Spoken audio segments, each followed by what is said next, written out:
आर्जवार्जव सौच्य सत्य संयम तपस्यागा किंचन्य ब्रह्मचर्याणि धर्मा अनित्या शरण संसारैकत्वा न्यत्वा शुच्याश्रव संवर निर्जरा लोक रोधि दुर्लभ धर्म स्वाख्यातत्वा चिंतन मनुप्रेक्षाः अनित्या शरण संसारैकत्वा न्यत्वा शुच्याश्रव संवर निर्जरा लोक रोधि दुर्लभ धर्म स्वाख्यातत्वा चिंतन मनुप्रेक्षाः। इसके बाद परिषद के सूत्र शुरू होते हैं। इसी तरीके से जिस तरीके से बताया इस तरीके से पाठ और कर लिया करो, है ना। और याद कितनों ने किया? नवाध्याय। जितने खा पी के सो जाते हैं याद कर लो। कल बात रह गई थी ना, दो बातें रह गई। प्रकृति बंद प्रदेश बंद। प्रकृति कहते हैं ज्ञानावरण दर्शनावरण। मूल 8 प्रकृतियां हैं। नाम प्रकृति कहो, नाम कहो। 148 उत्तर प्रकृतियां हैं। प्रदेश कहते हैं परमाणुओं की संख्या को। परमाणुओं की संख्या को प्रदेश कहते हैं। प्रकृति बंध, प्रदेश बंध, ये दोनों योग से होते हैं। बात समझ में आ गई? प्रकृति बंध, प्रदेश बंध योग से होते हैं। क्या मतलब? आंखों से जिनवाणी देखेंगे तो ये काय योग है। आंखों से घर का परिग्रह देखेंगे तो ये भी काय योग है। आंखों से देखना काय योग हो गया ना। काय योग का मतलब इंद्रियों के व्यापार को काय योग कहते हैं सरल भाषा में। जैसे कान से सुनना, ये भी इंद्रिय का व्यापार है, ये भी काय योग है। काय योग, इस योग से, अब ये योग 2 प्रकार का। जैसे कानों से इस समय जिनवाणी सुन रहे हैं तो ये शुभ काय योग है। आंखों से जिनवाणी देख रहे हैं, शुभ काय योग है। और मुंह से अभिसूत्र बोल रहे थे, ये भी शुभ काय योग है। तो शुभ योगों से शुभ आश्रय होता है ना। सूत्र में पहला सूत्र क्या है? आश्रव निरोध। तो कहते हैं आश्रव शब्द का प्रयोग क्यों किया? ध्यान से सुनना। आश्रव निरोध संवर, कि आश्रव के रुक जाने को संवर कहते हैं। बोले ऐसा क्यों कहा? तो पूज्यपाद आचार्य सर्वार सिद्धि श्लोक वार्तिक विद्यानंदी राजवार्तिक आकलन करें। कहते कि जहां आश्रव नहीं वहां संवर नहीं कहा जाता। जैसे पहले गुण स्थान में तीर्थंकर प्रकृति का और आहारक द्विक, आहारक शरीर और आहारक शरीरांगोपांग। आहारक शरीर समझ गए ना? सुना होगा ना? तो आहारक शरीर, आहारक शरीर अंगोपांग और तीर्थंकर पद, इनका पहले गुण स्थान में आश्रम नहीं, इसलिए पहले गुण स्थान में इनका संवर नहीं। सिद्धांत क्या हुआ? जहां आश्रय नहीं वहां संवर नहीं। समझ में आ गई बात? कैसे? उदाहरण बता दिया है ना। एक और बात श्लोक वार्तिक में कही, जैसे दवाई से रोग मिटा कहा जाता है ना। रोग कितने हैं? 5,68,99,584। लिखने में ही परेशानी हो गया। 5,68,99,584 रोगों की संख्या कितनी? मतलब विश्व में, 3 लोक में, दुनिया में, जैसा भी कहो, ये रोग कितने होते हैं? 5,68,99,584 इतने तो रोग होते हैं। कुल रोग कितने? ऐसा है ना, जैसे अपन कहते हैं मूल प्रकृतियां कितनी की 8, मूल रिद्धियां कितनी की 8, ऐसे ही कुल रोग कितने की 5,68,99,584 रोगों की संख्या है। अब वो कहते हैं कि दवाई से रोग ठीक नहीं होते। बोले क्या होता? दवाई से वात पित्त कफ ये सही होते हैं, और वात पित्त कफ सही होने से रोग ठीक हो जाते हैं, इसलिए दवाई से रोग ठीक होते हैं ऐसा कहा जाता है। समझ में आ गई बात? दवाई से रोग ठीक नहीं होते हैं, ये ठीक होते हैं। ऐसे ही जीव के परिणाम निर्मल होते हैं। किससे? गुप्ति, समिति, धर्म, अनुप्रेक्षा, परिषद, चारित्र और तप, इससे जीव के परिणाम निर्मल होते हैं। अब जीव के परिणाम निर्मल होने से कर्मों का आना बंद हो जाता है। अरे समझ में आई बात? उदाहरण समझ में आ गया ना? तो उदाहरण की तरह ये समझ लेना है, समझ में तो आ ही जाएगा। संगी प्राणी है ना, असंगी तो नहीं है ना? ये एक चर्चा उसमें आई है,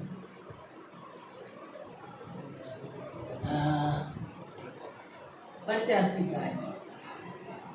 जीव जो अंडे में है, उदाहरण दिया, जो जीव अंडे में है, जो जीव बेहोश है, जो मनुष्य गर्भ में है ना, ये 3 उदाहरण। उनके क्रिया नहीं है,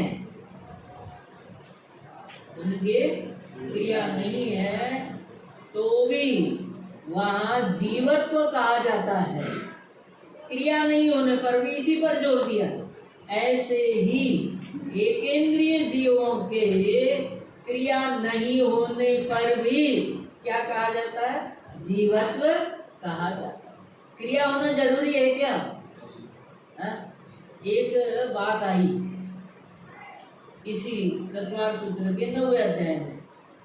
क्या बात आई कि 10वें गुण स्थान में कषाय सूक्ष्म हो जाती है।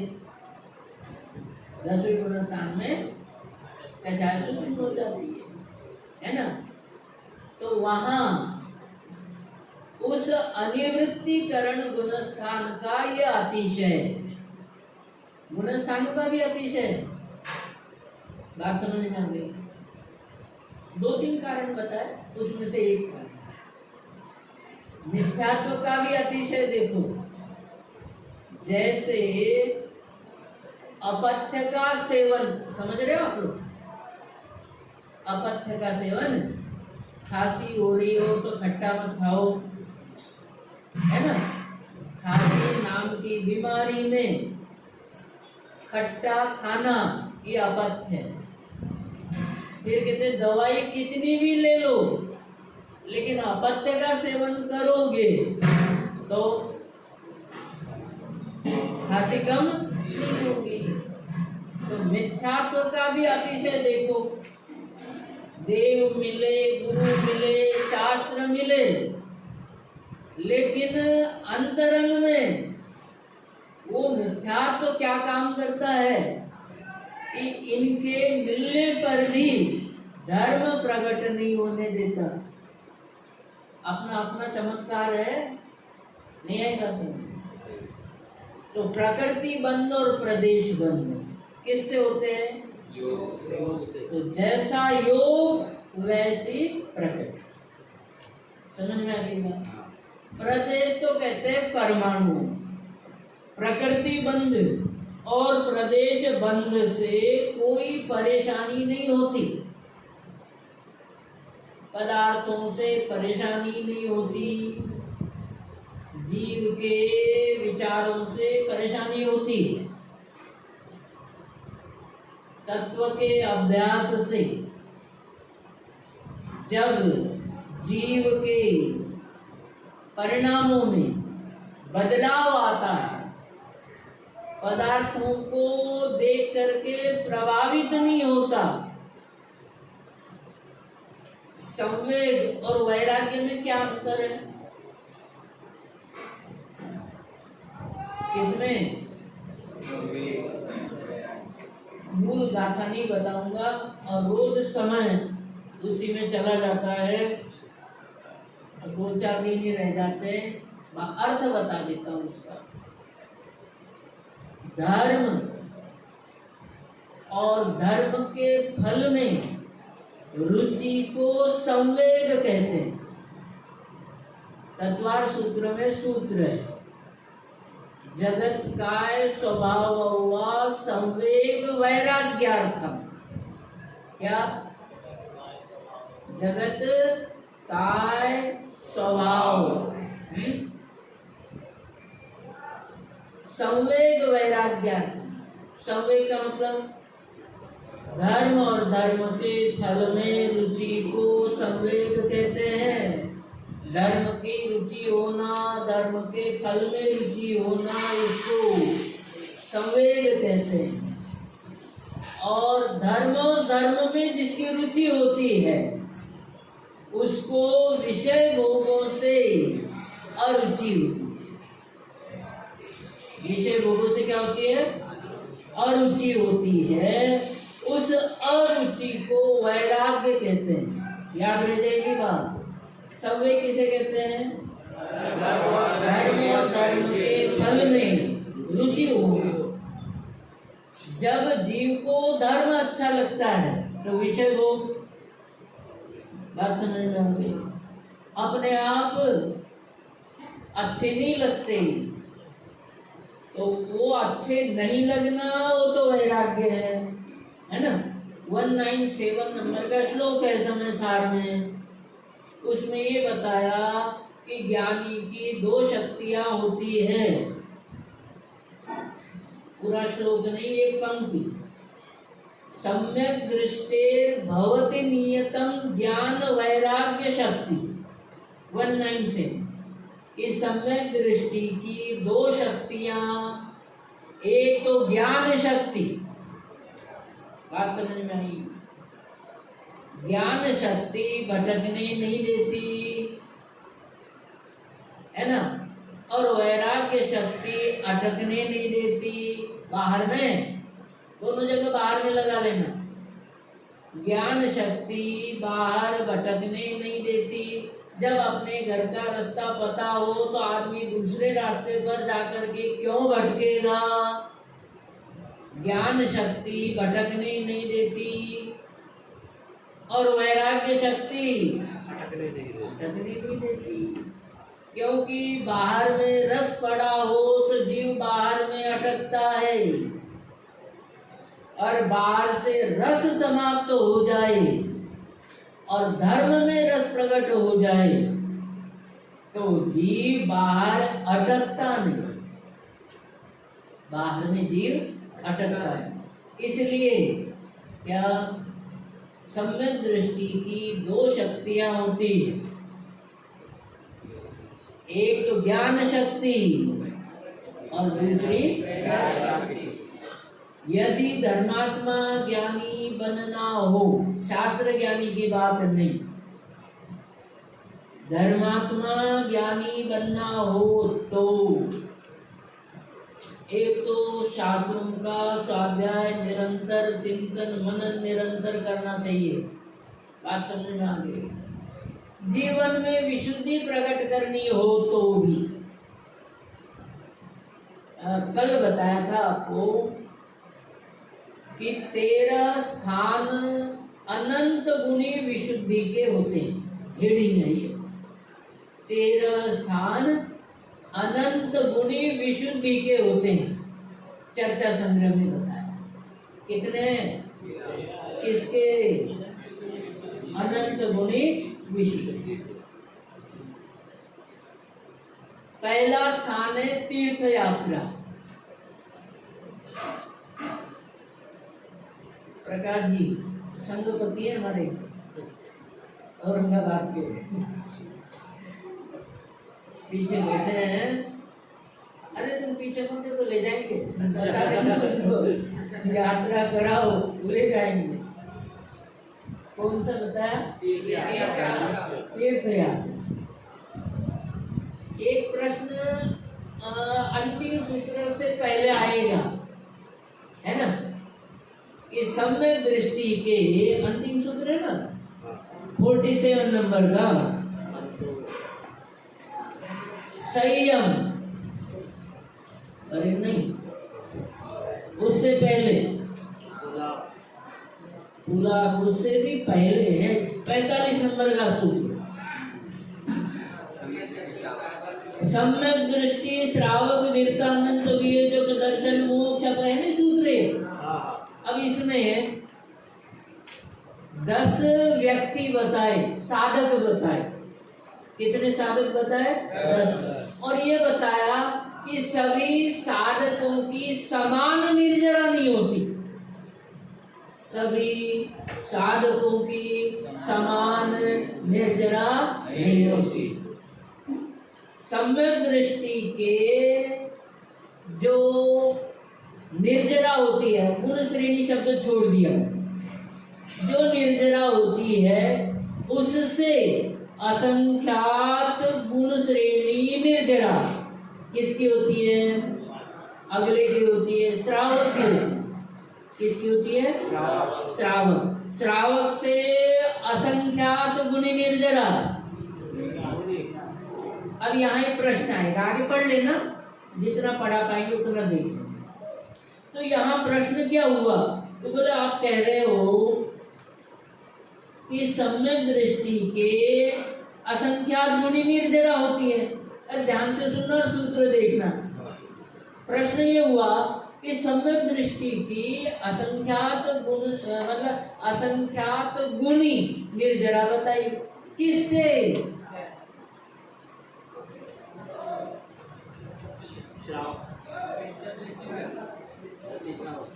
मिथ्या दृष्टि से। बात तो सही है, ये कह रहे हैं बच्चे कि मिथ्या दृष्टि से, मिथ्या दृष्टि से श्रावक की अनंत गुणी निर्जरा होती है। अब एक बात बताओ, प्रश्न कर रहा हूं आपसे, घबराना मत लगे। मिथ्या दृष्टि के निर्जरा होती है क्या?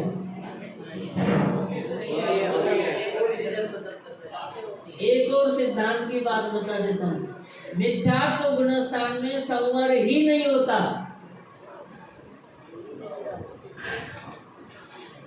अब विचार करो कि मिथ्यात्व में संवर ही नहीं होता तो निर्जरा, अरे बताओ, वो जो निर्जरा आप कह रहे हो तो सभी के चल ही रही है, अविपाक निर्जरा, सविपाक निर्जरा, फल दे करके। लेकिन सिद्धांत क्या है, मिथ्यात्व गुण स्थान में संवर नहीं होता। असंवर नहीं होता है तो संवर नहीं होता तो निर्जरा, अरे समझ में आ गई बात। संवर ही नहीं है तो निर्जरा नहीं है। जिस निर्जरा की बात अपन कर रहे हैं तो लिख लो, मिथ्या दृष्टि दो प्रकार के, निरतिशय मिथ्या दृष्टि और सातिशय मिथ्या। कितने? निरतिशय और दूसरे सातिशय। जो त्रिकरण परिणाम में मिथ्या दृष्टि पहुंच गया, अरे त्रिकरण कौन से?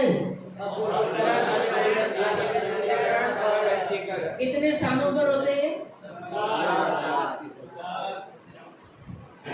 मेरा नाम बदनाम करेगा। कल ही तो बताया था, क्यों अभिप्राय सही है। 4 स्थानों पर प्रथम समय दर्शन प्राप्त करना हो, द्वितीय समय दर्शन प्राप्त करना हो, अनंतानुबंधी के विषय योजना करनी हो, 7वां 8वां 9वां गुण स्थान प्राप्त करना हो, इन 4 स्थानों पर त्रिकरण परिणाम होते हैं। चलो आगे क्या है? सातिशय मिथ्या दृष्टिकोण है तो मिथ्या दृष्टि है तो, लेकिन नाम क्या कहलाएगा? सातिशय मिथ्या। सातिशय मिथ्या दृष्टि के गर्भित शुद्धता होती है और गर्भित शुद्धता के बल पर उसके निर्जरा प्रारंभ होती है। ये गर्भित शुद्धता का चमत्कार है। अब आप कह सकते हो कि मिथ्या दृष्टि के निर्जरा होती है, लेकिन कौन सा? उससे सम्यक दृष्टि की असंख्यात गुण श्रेणी निर्जरा होती है और सम्यक दृष्टि अवर्ती 4था गुण स्थान वाला, उससे असंख्यात गुण श्रेणी निर्जरा श्रावक मतलब 5वें गुण स्थान वाले की होती है। उससे असंख्यात गुण श्रेणी निर्जरा श्रावक की होती है, विरत की होती है, गुणिराज की होती है। उसकी चर्चा बाद। अब पहला स्थान 13 में से तीर्थ यात्रा। तो तीर्थ यात्रा में अनंत गुणी विशुद्धि अनंत है। तो प्रश्न ये आएगा यहाँ पर कि अनंत गुणी विशुद्धि किससे? गृहस्थी में जो पाप बंद होता है, जो मलिनता रहती है, उससे अनंत गुणी विशुद्धि तीर्थ यात्रा में होती है। समझ में आ गई बात? नंबर है ना? बोलो यहाँ कहाँ लेना हो तो इसमें बंद हो गई भाई, तो वहीं के वहीं। चलो आगे। तीर्थ यात्रा से अनंत गुणी विशुद्धि पूजन में होती है। किसमें? 13 स्थान लिखने हैं ना, जल्दी जल्दी लिखना है। पूजन में होती है। पूजन से अनंत गुणी विशुद्धि स्तोत्र पाठ में होती है। स्तोत्र पाठ से अनंत गुणी विशुद्धि क्या सामायिक में होती है। 4 हो गए? तीर्थ यात्रा, पूजन, स्तोत्र पाठ, सामायिक। अब यहाँ से मुझे याद, कल भी आया था, आज भी इसलिए याद आया कि सम्यक दृष्टि की 2 शक्तियां, एक ज्ञान शक्ति और वैराग्य शक्ति। ज्ञान शक्ति के लिए ज्ञानाभ्यास करना चाहिए, वैराग्य शक्ति के लिए 12 भावना का चिंतन करके अपने परिणामों को विषय भोगों से हटाना चाहिए। बात समझ में आ गई। एक प्रश्न और आया, तो बोले धर्म और परिसर के बीच में अनुप्रेक्षा को रखा। प्रश्न तो बहुत है और 8 दिन में नहीं पूरे होंगे। 0 लगा लो, 80 दिन लगेंगे इसमें। धर्म और आगे परिसर, इन दोनों के बीच में मुझे वो बात बतानी थी, वो रहेगी, फिर दोबारा यही आ जाएंगे वापस। 5 करोड़ आप तो देख के बोलो,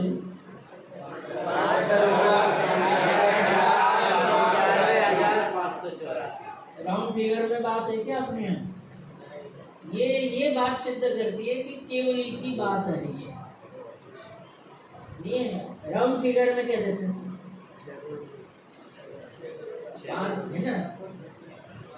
अरे जब जम्बूद्वीप की परिधि बताई कुछ अधिक 13 अंगुल, बच्चा हो गया, मैंने कहा कुछ अधिक बताने की क्या जरूरत थी है? अपने यहाँ तो सर्वज्ञ के अलावा कोई बात ही नहीं है।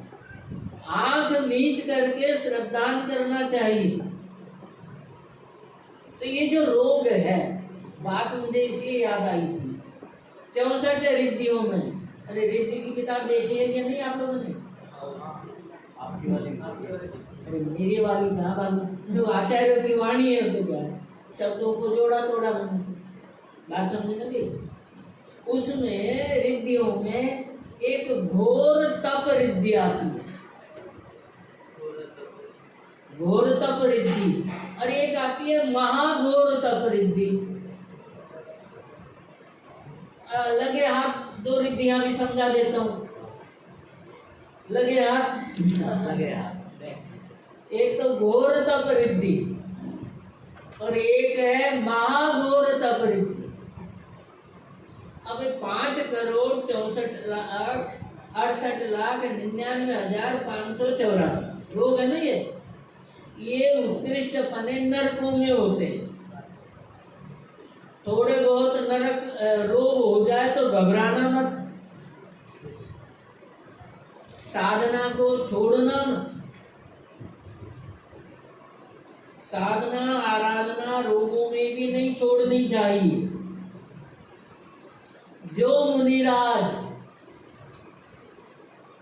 पहले से जिस तप को करते हुए आ रहे हैं, रोग के काल में भी, भयंकर रोग के काल में भी, छोटा मोटा नहीं सिर दर्द नहीं बस, भयंकर असाध्य रोगों के काल में भी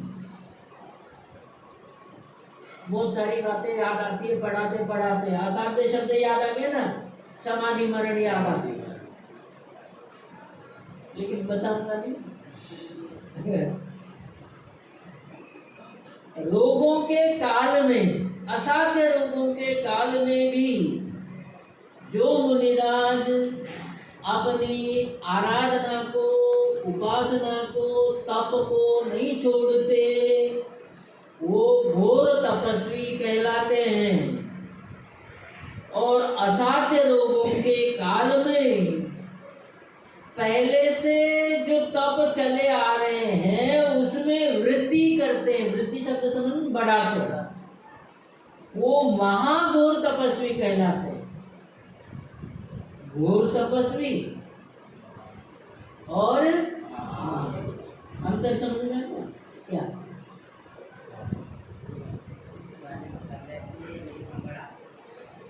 कम नहीं करते,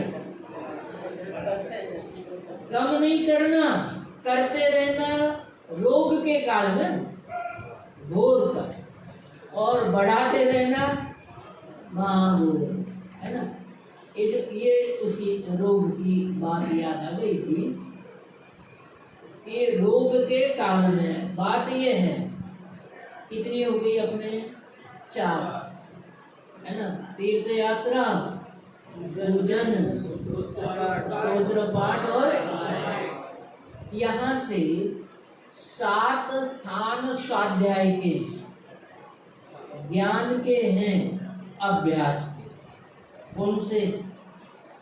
अब जो बताऊंगा अनंत गुणी विशुद्धि के 4 तो हो गए ना।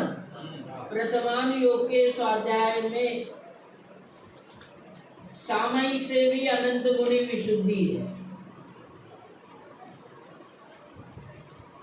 चरणान योग के स्वाध्याय में उससे भी अनंत गुणी विशुद्धि है। करणान योग के स्वाध्याय में उससे अनंत गुणी विशुद्धि है। द्रव्यादि योग के स्वाध्याय में उससे अनंत गुणी विशुद्धि है। कितने हो गए? 8 हो गए। और ज्ञान के 4 हो गए। प्रथमान योग, चरणान योग, करणान योग, द्रव्यान योग, है ना?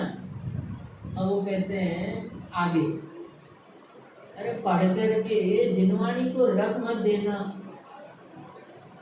अच्छा, मुझे लोग टोकते हैं कॉपी पेन के लिए, आप बच्चों को टोकते हो, गलत है क्या? सही है? सही है। सामने तो सही करोगे। जब जोर पड़ेगा ना, लिखना पड़ता है, टोकते हैं। कितने हो गए? 8। इनमें से 4 तो ज्ञान के हो गए कि नहीं हो गए?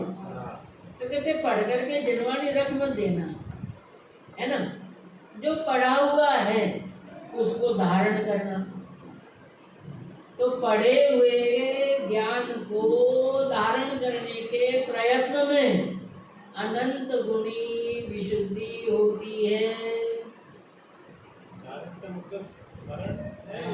चिंतन, मनन, स्मरण, मतलब उसको अपन अपनी बुद्धि में विशुद्धि के लिए कैसे बना के रखे, है ना? चिंतन करके, मनन करके, है ना? धारणा। वर्तमान का जैसे काल है, उदाहरण कीजिए, अकलंक और निकलंक। अकलंक एक पाठी थे, निकलंक द्विपाठी थे। तो उनको एक बार पढ़ने से याद होता था अकलंक को, और निकलंक को अब वो क्या है कि अपन 100 पाठी है। कितने पाठी है? 100 पाठी है ना अपन। तो 100 पाठ करना, ये चर्चा का धारण करना। समझ में आ गई बात? चर्चा का धारण करना ये क्या है? भाव पकड़ लेना इसका। अब बोले जिनवाणी पढ़ ली, धारण भी कर ली, लेकिन उस पर विचार नहीं किया, है ना? तो ज्ञान में ये उपादेय का विचार करना, हे गे उपादेय का विचार करना मेरे लिए क्या उपयोगी है। इस विचार करने से अनंत गुणी विशुद्धि होती है। कितने हो गए? है ना? अब वो कहते हैं कि आप हे गे उपादेय का विचार करते हो, है ना? तो उसी विचार को 7 तत्व की दृष्टि से विचार करना। उसमें से जो उपादेय है, उपादेय का हे और गे को तो छोड़ दो, क्या रह गया? उपादेय का 7 तत्व की दृष्टि से विचार करना। मैंने स्पीड बढ़ा ली, अब क्यों घड़ी दिख रही है, विषय भी दिख रहा है ना? 7 तत्व का विचार करना मतलब उपादेय में भी उपादेय 7 तत्व है, और परम उपादेय 7 तत्वों में भी अपना शुद्ध चैतन्य द्रव्य ही है ना? उपादेय और परम उपादेय। तो क्या करना? कि 7 तत्व का विचार करना कितने हो गए? 11। अब रहे कितने गए? 2। 12वां है कायोत्सव। 12वां क्या है? कायोत्सव। और 13वां है ध्यान। ऐसे 13 स्थानों पर अनंत गुणी विशुद्धि होती है। तो सम्यक दृष्टि की ज्ञान शक्ति, अब 13 में से ज्ञान के कितने? 7। तो 7 जो स्थान है वो अनंत गुणी विशुद्धि के हैं। 13 में से 7 स्थान तो ज्ञान की विशुद्धि के हैं। अब ध्यान जो है ना उसकी चर्चा अपन करेंगे ही, है ना, 2-1 दिन आगे। बात ये है कि सम्यक दृष्टि की 2 शक्तियां थे, ज्ञान और वैराग्य शक्ति। आगे वापस मूल विषय कौन सा रह गया था कि प्रकृति बंध और प्रदेश योग से होता है। और योग प्रकृति का अर्थ समझ में आ गया, ज्ञानावरण आदि नाम, है ना। किसी को आप सहायता करोगे, सहायता करेंगे ना, तो जो सहायता करेंगे तो ज्ञान में सहायता करोगे तो आपको ऐसी प्रकृति का बंध होगा जो ज्ञान में निमित्त पड़ेगी। तो ज्ञान से संबंधित प्रकृति हो गई, है तो ऐसा नाम मिलता है। काम के अनुसार नाम है, काम के अनुसार नाम है। वो तो प्रकृति कहते हैं नाम को, प्रदेश कहते हैं परमाणुओं की संख्या को, है ना। जो ज्यादा उछल कूद करता है वो ज्यादा परमाणुओं को ग्रहण करता है, और जो कम उछल कूद करता है वो कम परमाणुओं को ग्रहण करता है। तो ज्यादा परमाणु ग्रहण करना अच्छा है या कम परमाणु ग्रहण करना अच्छा है? कम, है ना। हम अलवर में जिनसे करना योग सीखा था, किशन चंद जी, वो कहते हैं कि एक मन भर गोबर और कण भर सोना, कीमत किसकी ज्यादा है? मन भर में 40 किलो के मन कहते, तो मन भर गोबर और कण भर सोना, इसका अर्थ क्या है? संख्या से कोई लेना देना नहीं। कोई लड़का बहुत शांत बैठा है ना, बहुत शांत, और अंतरंग परिणामों में कषाय की तीव्रता है। परमाणु तो कम बन गए लेकिन खतरनाक बन गए। हाँ? दुनिया क्या कहेगी? एक जगह गोष्ठी थी, उस गोष्ठी में 1-2 लोगों को ही बोलना था मुझे, उसमें अपन कम थोड़ी है, मेरा नंबर था 2 में भी। नमस्कार आदि नहीं करने से 1 घंटे तक प्रवचन मेरे ऊपर हुआ। अब मैं बैठे बैठे सोच रहा हूँ, एक छोटी सी क्रिया की वजह से प्रवचन मेरे ऊपर हुआ। कषाय की तीव्रता है कि मंदता है? उससे तो मैं गृहस्थ अच्छा हूँ ना, अच्छा ही हूँ। इस तरह की कषाय नहीं है। तो कषाय की तीव्रता, है ना, वो क्या करती है कि खतरनाक कर्मों का बंद करती है। तो शिक्षा क्या लेनी चाहिए? उछल कूद करो अथवा शांत बैठो, कषायों की मंदता होना बेहद अहम है, जरूरी है, महत्वपूर्ण। तुम अपनी जानो। हाँ? शिक्षा तो यही है। तो जो कषाय है उसके कारण से, प्रकृति और प्रदेश से संसार ही नहीं है। संसार जो है वो कषायों से है। किससे है? कषायों से, है ना। एक बात बीच में और बता देता हूँ, कर्म के उदय से भी संसार नहीं है। बोले क्यों नहीं है? कॉपी पेन दिखाने के लिए नहीं है अपने पास। बोले उदय दो प्रकार का होता है, प्रदेशोदय और रसोदय। कौन सा? प्रदेशोदय और रसोदय। और कर्म का जो उदय आता है उसको प्रदेशोदय कहते हैं। अरे प्रदेश का अर्थ परमाणु, कर्म परमाणु, समझ में आ रहा है कि नहीं? अब तो क्लियर हो रहा होगा, बार बार सुनने पर तो हो ही जाए। प्रदेश शब्द कई बार आया कल से। प्रदेश मतलब कर्म के परमाणु, कर्म परमाणु के उदय को प्रदेशोदय कहते हैं। और कर्म के उदय में कषाय करना ये रसोदय कहलाता है। कषाय नहीं, परिणाम करना। कर्म के उदय में परिणाम करना इसको रसोदय कहते हैं। कॉपी पेन होना चाहिए, है ना? कौन कौन से उदय? प्रदेशोदय, रसोदय। समझ में आ गई बात? अब किसी ने मुझे गाली दे दी तो मेरा अयशस कीर्ति नाम के कर्म का क्या है? इसको कौन सा उदय कहेंगे? प्रदेशोदय। अब उसने गाली दे दी, मैंने कषाय नहीं की। बात समझ में आ गई?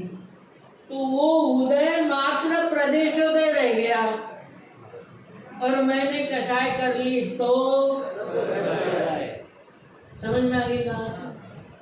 विकारी या परिणाम का मंद कषाय, तीव्र कषाय या मंद कषाय परिणामों का होना, इसको रसोदय कहते हैं। और जिसके निमित्त से ये परिणाम होते हैं उस कर्म के उदय को क्या कहते हैं? प्रदेश। समझ में आ गई बात? एक तो प्रदेशोदय और दूसरा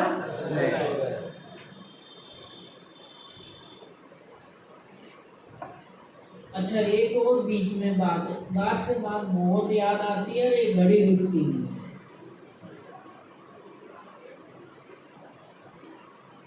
क्या है कि किसी ने गाली दी तो वो गाली मेरे जिस कर्म के उदय से दी गई, कोई मेरी प्रशंसा करता है, करना चाहिए। कोई निंदा करता है, करना चाहिए, अभिमान नहीं हो। तो पूज्यपाद आचार्य सर्वार सिद्धि में क्या कहते हैं? आप सोचते हो कि मैं अच्छी तरह से पढ़ाऊं, अच्छी तरह से प्रवचन करूं, अच्छी तरह से व्यवहार करूं तो सामने वाला मेरी प्रशंसा करेगा। तो पूज्यपाद आचार्य कहना चाहते तुम कुछ भी करो, अच्छा काम कर लो, बुरा काम कर लो, तुम्हारे पूर्व में बने हुए यशस कीर्ति कर्म का उदय आएगा तो काम से कोई लेना देना नहीं। तुम्हारे यशस कीर्ति कर्म का उदय आएगा तो तुम्हारे कर्म का उदय तो हो गया कर्मोदय। समझ में आ गई? सामने वाले की जीव तुम्हारे जो प्रशंसा के शब्द है उसके उच्चारण में निमित्त बनेगी। क्यों? कि कर्म और नो कर्म का निमित्त नैमित्तिक संबंध है। भाव कर्म का, ध्यान से सुनने वाली बात, भाव कर्म का कर्म नो कर्म के साथ निमित्त नैमित्तिक संबंध नहीं है। द्रव्य कर्म का नो कर्म के साथ निमित्त नैमित्तिक संबंध होता है। इसलिए जब आपके यशस कीर्ति कर्म का उदय होता है तो सामने वाले की जीव आपकी प्रशंसा में निमित्त बनती है। तुम्हारे कार्य कोई मायने नहीं रखते, इसलिए करने तो अच्छे ही चाहिए। क्यों करने चाहिए उसकी भी आगे बात समझ में तो आ रही है। भले बोर होकर के परेशान होकर के सुन रहे हो? लग रहा है पक्का? पक्का क्या मतलब इसमें कोई शंका ही नहीं है। जैसे सम्यक दृष्टि 7 तत्वों में शंका नहीं करता, वैसी ये बात है। कौन सी? द्रव्य कर्म के का नो कर्म के साथ निमित्त नहीं। ये पूज्यपाद स्वामी जी ने बात लिखी है कि तुम्हारे पुण्य कर्म का उदय होगा, यशस कीर्ति का उदय होगा, तो सामने वाले की जीव आपके समझ में आ गई बात, प्रशंसा में निमित्त बनेगी। यशस कीर्ति कर्म का उदय होगा तो दृढ़ श्रद्धान करके कोई प्रशंसा करता है तो प्रसन्न नहीं होना, और कोई निंदा करता है तो बुरा नहीं मानना, है ना। अब अगली बात दो उधर बताए, कौन से? हृदय शुद्ध। ये तो 100% की बात बताई आपको कि किसी ने मुझे गाली दी, है ना, और मैंने कषाय नहीं की, बुरा नहीं माना, तो ये 100% की बात होगी। लगे हाथ एक बात, लगे हाथ एक। पहला सूत्र संवर की परिभाषा, दूसरा सूत्र है संवर के कारण। और सूत्र देख करके बताओ संवर का पहला कारण कौन सा? गुप्ति। और दूसरा कारण समिति। तो पहले कहते हैं पहले नंबर पर गुप्ति को क्यों लिखा? है? कोई भी करो, तीनों आचार्य, तीनों आचार्य। तो पहले नंबर पर तो किसको लिखा? मजा आता है तब, सामान्य पढ़ने में कभी आनंद इतना नहीं आता। क्या प्रश्न किया कि पहले नंबर पर किसको रखा? दूसरे नंबर पर समिति। तो दुनिया को तो समितियां दिखती है और गुप्ती दिखाई, तो मजा तो समिति में है, दुनिया को दिखे दो। इसलिए पहले नंबर पर समिति को रखना चाहिए। कैसे कैसे प्रश्न, ऐसा जब प्रश्न सामने आता है तो ऐसा लगता है कि वास्तव में सचमुच में ऐसा होना चाहिए। जैसा प्रश्न आया था ना बीच में, धर्म और परिसह के बीच में अनुप्रेक्षा को लिखा। बोले क्यों लिखा? अनुप्रेक्षा का मतलब 12 भावना, 12 भावना का मतलब वैराग्य। तो उसमें उत्तर क्या दिया कि जिसके जीवन में वैराग्य होता है वो धर्म का सही तरीके से पालन करता है, और जिसके जीवन में वैराग्य 12 भावना होती है वो परिसहों को भी सही तरीके से सहन करता है। इसलिए धर्म का पालन और परिसहों का सहन सही तरीके से हो, इसलिए दोनों के बीच में रखा उसको। किसको? अनुप्रेक्षा, 12 भावनाओं को। बोले जो 12 भावनाओं का चिंतन करता है वो धर्म का 10 धर्म है ना, वो 10 धर्मों का पालन अच्छी तरह से करता है। नींद तो नहीं आ रही ना किसी को? आ रही होगी, चेक कर लो। बीच में ऐसे प्रश्न जब आते हैं ना तो और उसमें वो लगता है कि बीच में क्यों लिखा। ऐसे ही प्रश्न किया, गुप्ती को पहले लिखा और समिति को बाद में लिखा। बोले समिति तो दुनिया को दिखती है, प्रभावना जो दिखाई देता है उसी से होती है, इसलिए समिति को पहले रखना चाहिए। गुप्ती तो क्या है? एकांत का भोजन है ना, और समिति क्या है? पंगत का भोजन है। वो दुनिया को दिखता है, और जो दिखता है उसी से प्रभावना होती है, दिखता नहीं है प्रभावना होती है। तो पहले नंबर पर समिति को रखना चाहिए और दूसरे नंबर पर गुप्ती। अब उसका उत्तर क्या बताया? संपूर्ण निग्रह को गुप्ति कहते हैं, और जो आंशिक निग्रह है उसको समिति कहते हैं। बात समझ में आ गई? एक बात। दूसरा, गुप्ति का अर्थ है मन वचन काय का गोपन करना। गोपन मतलब रक्षा। तो मन वचन काय के द्वारा चैतन्य आत्मा के धर्म की रक्षा करना, उसको मुक्ति कहते हैं, है ना। व्यवहार भाषा की चर्चा, आगम के। तो जो सर्वथा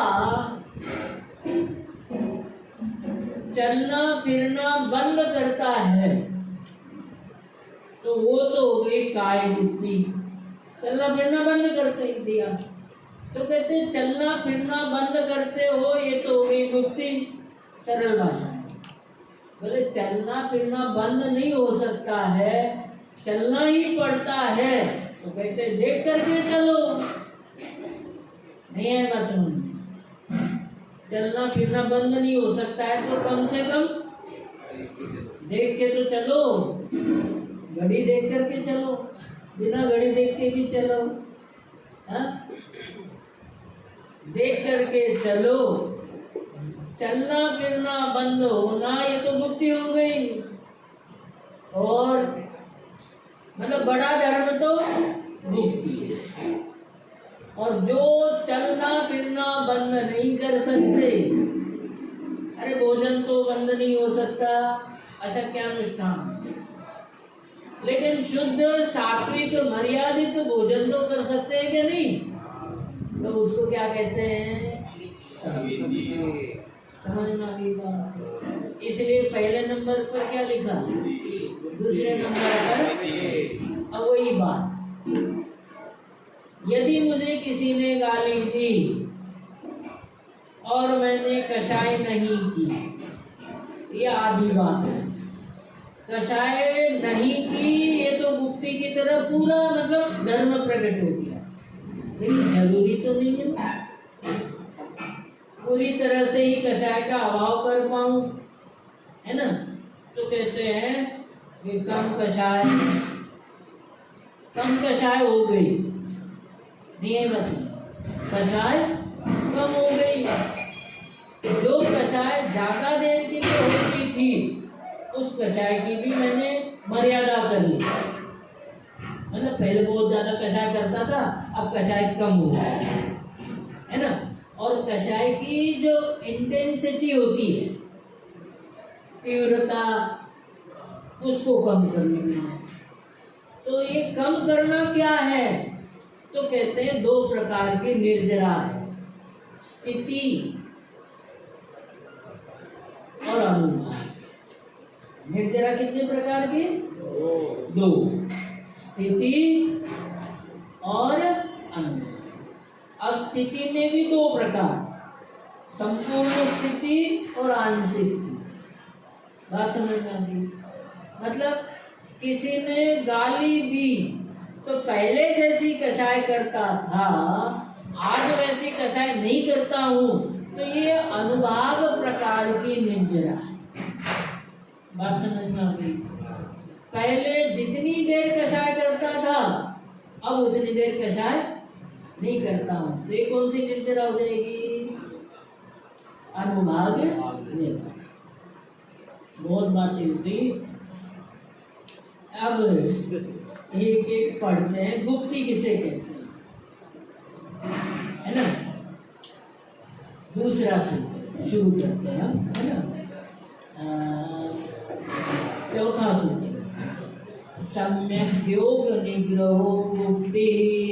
सम्यक योग निग्रहो गुप्ति। अर्थ क्या है?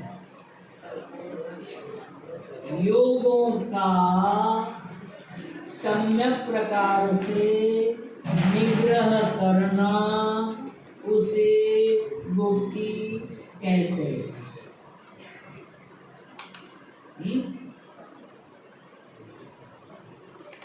योगों का सम्यक प्रकार से निग्रह करना, उसको क्या कहते हैं? गुप्ति कहते हैं। अब गुप धातु है। अभी आप बच्चों वरिष्ठ उपाध्याय वालों के लिए शब्दों की व्युत्पत्ति मतलब उसका व्याकरण शास्त्र के अनुसार अर्थ निकालना, समझना, इसको व्युत्पत्ति कहते हैं। व्युत्पत्ति चतुराई को भी कहते हैं, व्युत्पत्ति व्युत्पन्न पुरुष चतुर। लेकिन यहाँ एक तो व्युत्पत्ति सभी की बताऊंगा आपको, गुप्ति, समिति, धर्म, अनुप्रेक्ष सभी के। कौन सा शब्द है? गुप। गुप रक्षा अर्थ वाली धातु।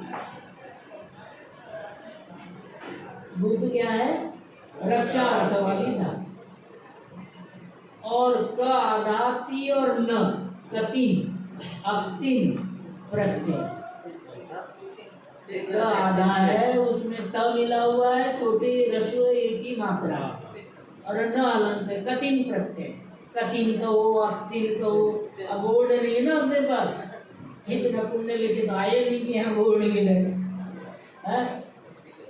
दूर है ना, तो कोई बात नहीं। अरे छोटा सा कर लेना, समय इसमें नहीं। कतीन प्रत्यय क्या हो गया? गुप्ति शब्द बन जाएगा। गुप धातु किस अर्थ में? मुख्य बात तो ये बताओ, है ना। अपनी रक्षा के लिए जो जो क्रिया की जाती है आंशिक या पूर्ण गुप्ति कहलाती। आंशिक या पूर्ण, ये व्युत्पत्ति में से अर्थ निकला। अरे प्रभु समझ में आती है बातें? भावी सिद्ध है, मेरे से पहले मत जाना। गुप्ति किसे कहते हैं? सरल भाषा में जिनागम कैसे समझ में आ जाए, व्युत्पत्ति से भी समझ में आता है ना। गुप्ति को गुप्ति क्यों कहते हैं? ये निरुक्ति कहलाती है। गुप्ति को गुप्ति क्यों कहते हैं? तो कहते हैं गोपनाथ गुप्ति। गोपनाथ गुप्ति ये निरुक्ति है कि व्युत्पत्ति है? व्युत्पत्ति तो व्याकरण वाली बात हो गई, मुझे बात भी समझानी पड़ती है, बात क्या है ये भी समझाना पड़ता है, इसी समय लगता है। क्या? गोपनाथ ये क्या है? निरुक्ति। रक्षा करती है तो गुप्ति है। हे प्रभु समझ में आई बात? जैसे मैं स्वाध्याय कर रहा हूँ, करा नहीं रहा हूँ, 235 नंबर का पेज मोक्ष मार्ग प्रकाशन, अपने लिए स्वाध्याय करना चाहिए। कोई सुनता है तो सुने, नहीं सुनता हो, सोता हो, लेट आता हो, जल्दी चले जाता हो, बुरा मत मानो, दिलगिर मत हो, का शब्द। क्योंकि शास्त्रों के अर्थ जान करके आत्महित करना चाहिए।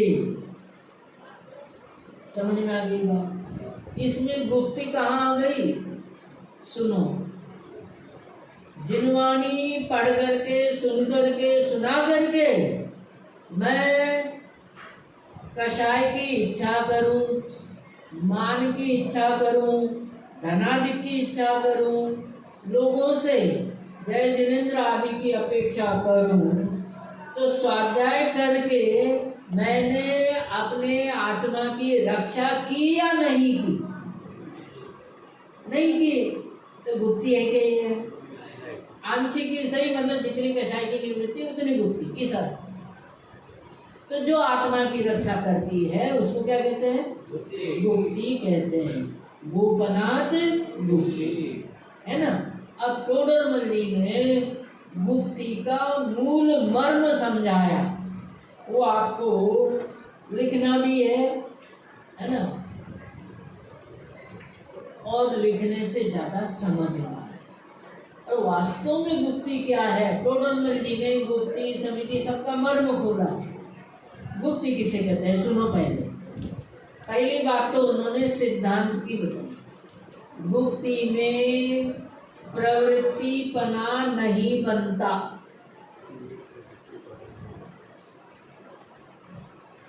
गुप्ती में प्रवृत्तिपना नहीं बनता। क्या मतलब है इसका? अरे चलना फिरना ये जो प्रवृत्ति है ये तो समिति है। देखना मतलब शब्द कैसे है, उसका अर्थ क्या है। टोटल 228 नंबर का मोक्ष प्रकाशक हो, अमेरिका छोड़ गया है। कितना अर्थ छिपा हुआ होता है, अपन विचार नहीं करते तो समझ में नहीं आता। 228 नंबर का पेज। क्या गुप्ती में प्रवृत्तिपना नहीं बनता। अब मेरा दिमाग थोड़ा सा घूम गया, बोले प्रवृत्ति तो समिति में बताई, कठिन तो नहीं पड़ रहा विषय। कहने के लिए नहीं रंग रहा। गुप्ती में प्रवृत्तिपना नहीं बनता। अबे प्रवृत्ति तो समिति में होती है, देखकर चलना। समझ में आ गई बात? यहाँ प्रवृत्तिपने का अर्थ क्या है? जैसे भाषा समिति है ना, देखो नहीं बोलना ये मौन है। हित मित प्रिय और असंदिग्ध, कौन सा शब्द लिखा है? हित मित प्रिय असंदिग्ध बोलना, ये भाषा समिति है ना। अब वचन गुप्ती क्या है? बोलने का विकल्प नहीं होना, ये वचन गुप्ती है। हित मित प्रिय असंदिग्ध बोलने का विकल्प होना, ये भाषा समिति है। अरे अंतर समझ में आ रहा है क्या? बड़ी बड़ी बातें छोटी नहीं, समझ में बहुत आसान बातें नहीं है, गहरी बातें हैं। बोलने का विकल्प नहीं होना, वचन है ना। विकल्प होने पर भी नहीं बोलना, ये तो मौन हो गया। बात समझ में आ गई? अरे विकल्प आ गया, निकल गया, बोलने का आगे भाव ही नहीं बढ़ा, तो ये क्या कहलाएगा? मौन। विकल्प तो है लेकिन बोलना नहीं, इसको तो कहते हैं मौन, है ना। हित मित प्रिय और असंदिग्ध बोलना, दादा ने भी लिखी है। हित मित प्रिय और असंदिग्ध बोलना, इसको देखो कोई बोझा साथ में लेके मत जाना, है ना। कल पूछो तो उत्तर मत देना, है? बोझा लेके मत जाओ। भाषा समिति समझ में आ गई। अब वचन गुप्ती क्या है? बोलने का विकल्प ही नहीं होना, है ना। अब गुप्ती में प्रवृत्ति नहीं होती, बात ये रहेगी। अब प्रवृत्ति कौन सी है ना? बोलने की प्रवृत्ति हो तो समिति में चली गई, तो कहते हैं नहीं बोलने का जो मौन का जो विकल्प है, मौन का विकल्प भी प्रवृत्ति है कि नहीं है? मैं नहीं बोलूंगा ये भी क्रिया है, प्रवृत्ति, उसको यहाँ बताया। एक बात समझ में आ गई? चलो आगे बढ़ते हैं। आगे बढ़ना ही पड़ेगा, 5 मिनट ज्यादा हो गए। है ना। इसलिए, किस लिए? इसलिए, अरे किस लिए? इसलिए मुक्ति में प्रवृत्तिपना नहीं बनता, इसलिए। ये टोडरमल का शब्द है। मुक्ति में प्रवृत्तिपना नहीं बनता, इसलिए वीतराग भाव होने पर, कौन सा भाव होने पर? वीतराग भाव होने पर जहाँ मन वचन काय की चेष्टा नहीं होती, वह सच्ची गुप्ती है। सच्ची गुप्ती क्या है? कोई कहे कि नहीं बोलना, वचन गुप्ती है कि प्रभु तू समझ तो ले पहले। नहीं बोलना तो निषेधात्मक प्रवृत्ति है, और गुप्ती में प्रवृत्ति नहीं होती। गुप्ती किसे कहते हैं? जो रक्षा करे, वो तो व्याकरण वाली निरुक्ति वाली बात होती है टोडरमल जी की भाषा में। गुप्ती में प्रवृत्तिपना नहीं बनता है, इसलिए वीतराग भाव होने पर जहाँ मन वचन काय की चेष्टा नहीं होती, है ना। ऐसी मन वचन काय की चेष्टा नहीं होना। अब एक बात बताओ, सेठ के सामने सही होने पर भी नौकर नहीं बोलता, तो क्या वो गुप्ती है? अरे बोल नहीं रहा ना, गुप्ती है क्या? दुकानदार जाते हैं ना दुकान में, ठंडा भी पूछता है, चाय पानी भी पूछता है, बड़ा मीठा मीठा बोलता है। तो क्या उसका मीठा बोलना 10 धर्मों में से मार्गव नाम का धर्म है क्या? समझ में आ गई बात? नहीं है। ऐसे इसी तरीके से गुप्ती और गुप्ती के और बिंदु है, वो कल्पना है ना। कितने मतलब तुम लोग कितने वीर हो, 10 मिनट ज्यादा सह लेते हो रोज। चलिए जी मणि अंतिम